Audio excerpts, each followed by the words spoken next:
Hello and welcome back. It's been a while, I know, I'm sorry. We're going to continue on with our dining room renovation. This video is going to focus on the dry lining aspect and putting this room back to some kind of shape like it was before, hopefully looking a little bit better. I have been a little bit busy off camera. I've had a skip here, so I've been able to get rid of quite a lot of the rubbish. I've also continued on with some of the electrical work and some other little things which I haven't been able to film, unfortunately, because of time. So I'm going to show you where we're at the minute and then we're going to carry on from there. So last time we seen this room, it still had quite a lot of plaster on the walls, but since I've had a skip, I've decided to get rid of the lot. I've also managed to mass fill this fireplace, which we emptied out in the last video. And another new addition is this little false ceiling I've put in here. Now I have got a little plan with this. The outer part of the ceiling is going to have downlights in, it's going to be lower than the rest. And then I'm going to put LEDs all in these gaps here, and it's going to light up the centre. I've also put in the framework for this false floor underneath the stairs. This was a little pantry thing in the video which you couldn't see very well. It's a real awkward shape, it's got some weird little features, some little steps down into it, but the space serves no purpose, so I'm going to put a false floor over it, purely for the fact it does have radiator pipes running underneath it, and I'm going to need to access them for servicing. I've also continued on with the electrical work. As you can see, I've got switches in, put all my sockets in, so we're all good to go to start dry lining now. First place I'm going to start is this back wall. Before I do anything, I'm going to need to prime the wall. That means get rid of the dust and seal the surface so the adhesive sticks and doesn't come away. To do that, I'm going to use an admixture of PVA and water and simply just cover the wall with it.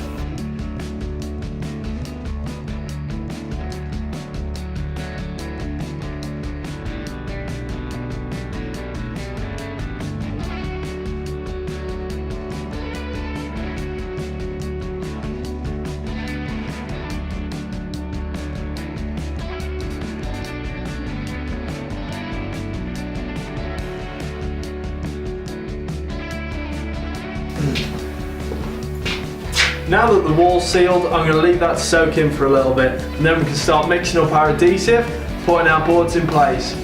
With my adhesive now mixed, I can start sticking the boards to the wall. I'm going to be using 6x3 boards, purely because I've got some left over and they need to be used up.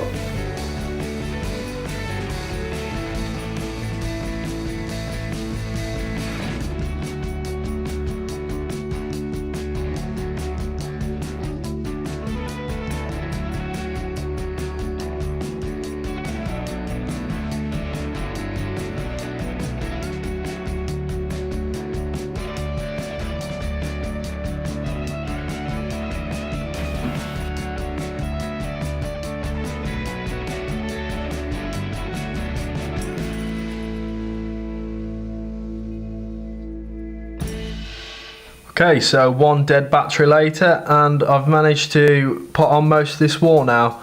With that wall complete, we can now make a start on the next one. I've already primed it and I've already made a start, as you can see, and now we're just going to finish it off.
Now most of the dabbing's done, I'm going to turn my attention to these stairs.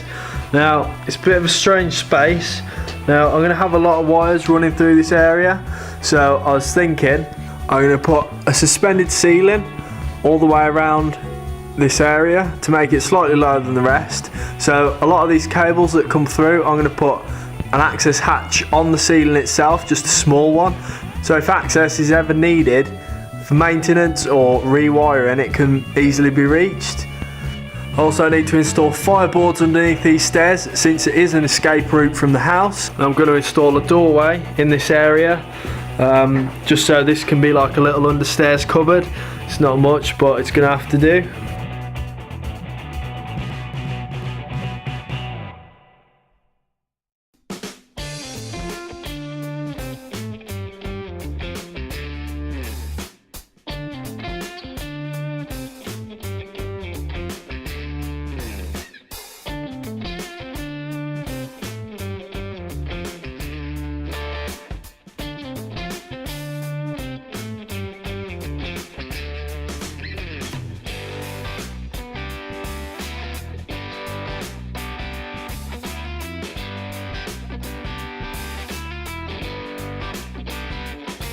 Okay, so I've managed to get the floor down and the fireboards in.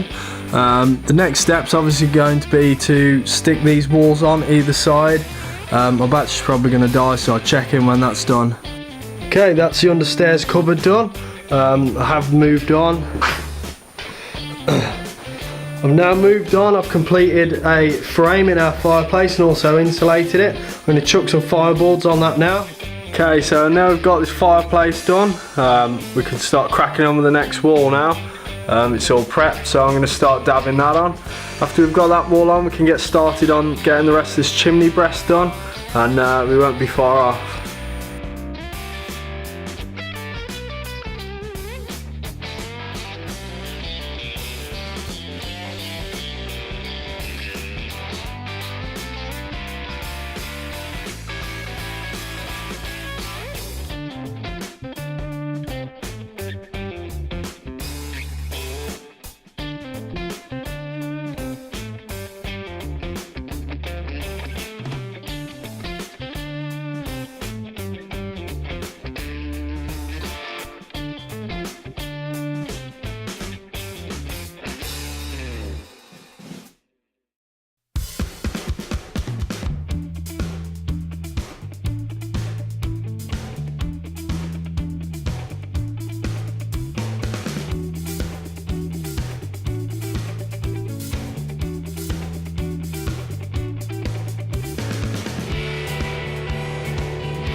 Okay, it's a little bit messy now, but we've managed to get plasterboard on all of our walls, with the exception of obviously the ceiling, and that's going to get boarded up once we put all our cables through for our bathroom and kitchen, which are the rooms we're going to do next. With that being said, we can move on to the next stage towards getting the finishing coat of plaster on this room. That's going to involve putting these corner beads on. They're designed to go on any corners where we're going to skim, and it's just going to leave a nice clean finish when the plaster's applied.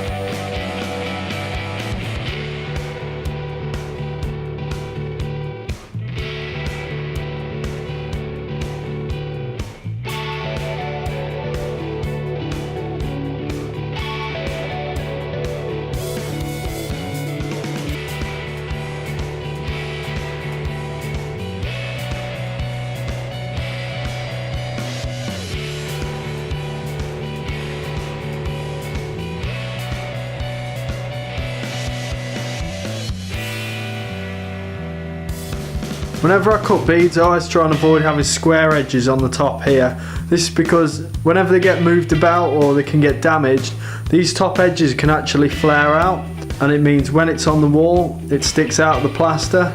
and it'll ruin the finish. So to get rid of this, all I do is use a pair of tin snips, and I'll cut the corners off to make it into a point. That way there's no edges to flare out and you still get the same finish. There's an alternative to nailing beads on. Sometimes I like to use a stapler.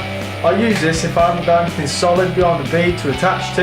This provides a good little anchor for the bead and it wraps in the plasterboard nicely.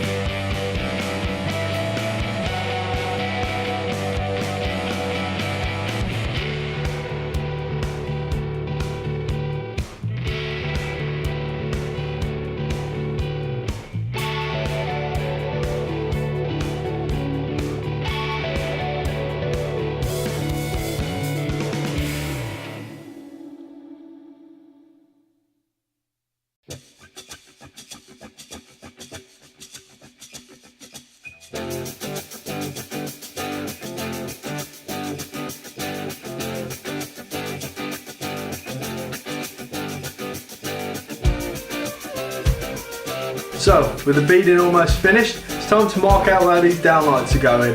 Best to sort them out now before I start plastering, to save any damage to the plaster once it's dry. So I'm going to mark out all the distances and measurements off the walls, then we'll drill some holes.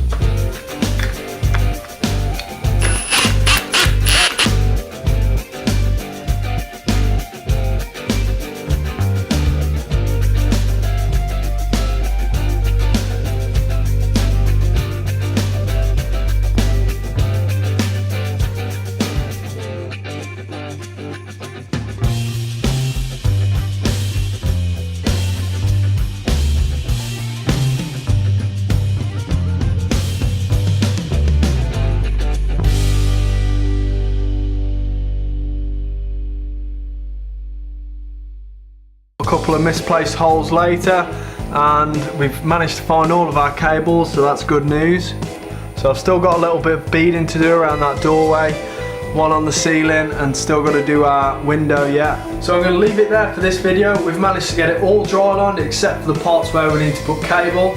Next video, I'm going to get it all skimmed out, get some self-leveling on the floor, and then we're going to make a start on the kitchen, because like I say, I can't carry on with this room until all our cables are through for there and the bathroom. So thank you for watching, and I'll see you on the next one.